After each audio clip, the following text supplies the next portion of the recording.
সারা পৃথিবীতে মারাত্মকভাবে হ্রাস পাচ্ছে বনাঞ্চল। বনভূমি উজাড় করে চলছে আধুনিকায়ন, বাড়ছে কলকারখানা, ইমারত।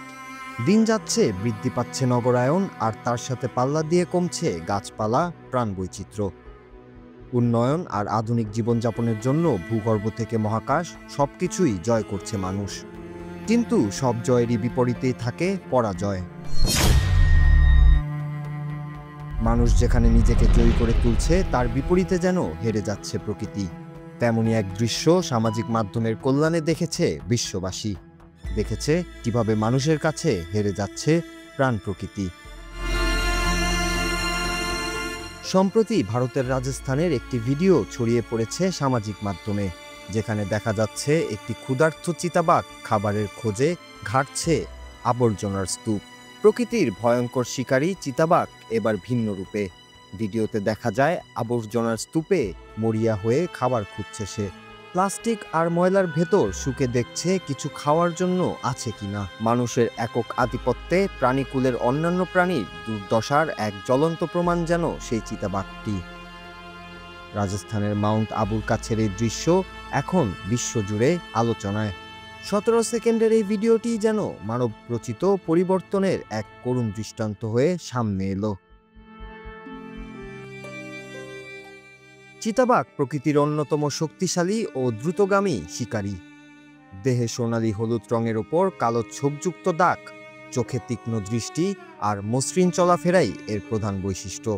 একা শিকার করতে পারদর্শী এই প্রাণী গোপনে শিকার অনুসরণ করে মুহূর্তেই আঘাত হানে। পাহাড়, বন কিংবা মরুভূমি প্রায় সব পরিবেশেই সহজে মানিয়ে নিতে পারে চিতাবাঘ। কিন্তু মানুষের আধিপত্যে অন্যান্য প্রাণীর মতোই কোণঠাসা এই প্রজাতি। আগে বাংলাদেশ সহ এশিয়ার সব জায়গায় এদের বিচরণ ছিল। বনাঞ্চল কমে যাওয়ায় বাসস্থান ও খাদ্যের অভাবে অস্তিত্ব হারাচ্ছে প্রাণীটি। দক্ষিণ এশিয়ায় কেবল ভারতেই দেখা মিলে বনের এই দ্রুতগতির শিকারীর।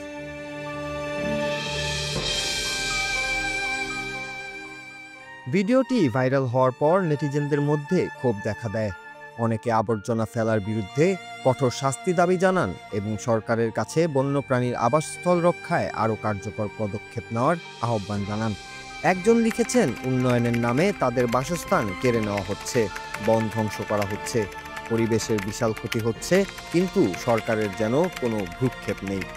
আরেকজন লিখেছেন, খুবই দুঃখজনক, সত্যি আমরা যখন তাদের জমি দখল করি তখন অসহায় প্রাণীদের আর কোনো উপায় থাকে না। মানুষের লোভের শেষ নেই। 1952 সালেই ভারতে বিলুপ্ত হয়ে গিয়েছিল চিতা। এরপর আফ্রিকা থেকে চিতা এনে ফের পুনর্প্রকল্প শুরু করা হয়। বর্তমানে দেশটিতে 9 থেকে 10 হাজারের মতো চিতা রয়েছে, যা দক্ষিণ এশিয়ার মধ্যে সর্বোচ্চ। Noor Raju, Bangla TV, news desk.